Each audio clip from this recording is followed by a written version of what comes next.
আজকে আমি তৈরি করব ইন্ডিয়ান স্টাইলে ভেজ ম্যাকারনি পাস্তা। বাচ্চা থেকে বড় সকলেরই খুব প্রিয় এই পাস্তা।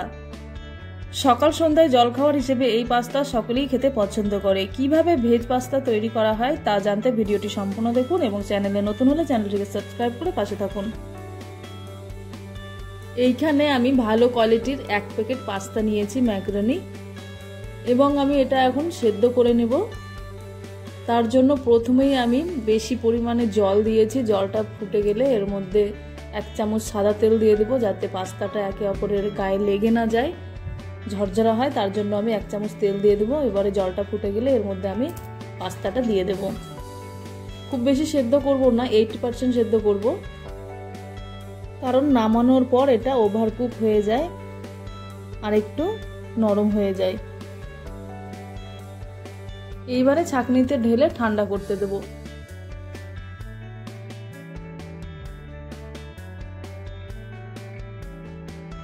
এখানে কিছু সবজি নিয়েছি। এইখানে আমি স্প্রিং অনিয়ন নিয়েছি গাজর, নিয়েছি বাঁধাকপি, আর নিয়েছি টমেটো,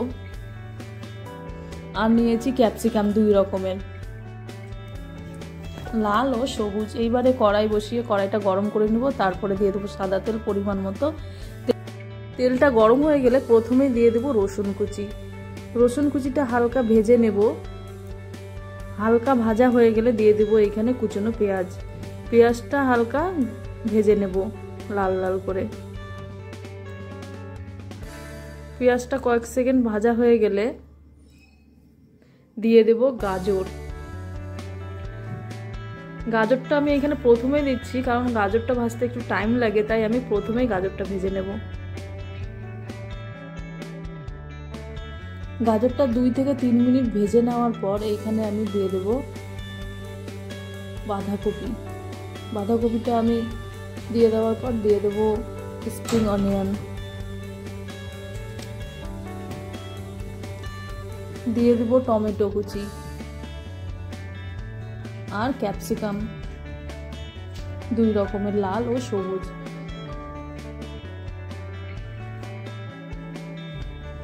এবারে সামান্য লবণ দিয়ে ভালো করে সব সবজিগুলো কয়েক মিনিট আমি ভেজে নেব।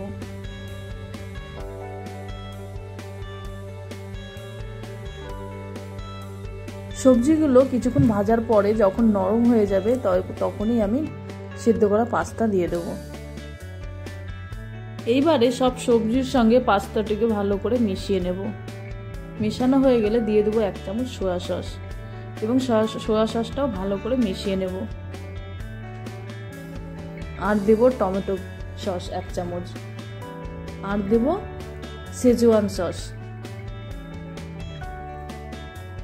এবারে দিয়ে দেব স্বাদ অনুযায়ী লবণ এবং সবকিছু একসঙ্গে ভালোভাবে মিশিয়ে নেব। এবারে এটাকে আরো 2 থেকে 3 মিনিট ভালোভাবে ভেজে নেব, তাহলেই ঝরঝরে হয়ে যাবে, তাহলেই তৈরি হয়ে যাবে আজকে ম্যাকারনি পাস্তা।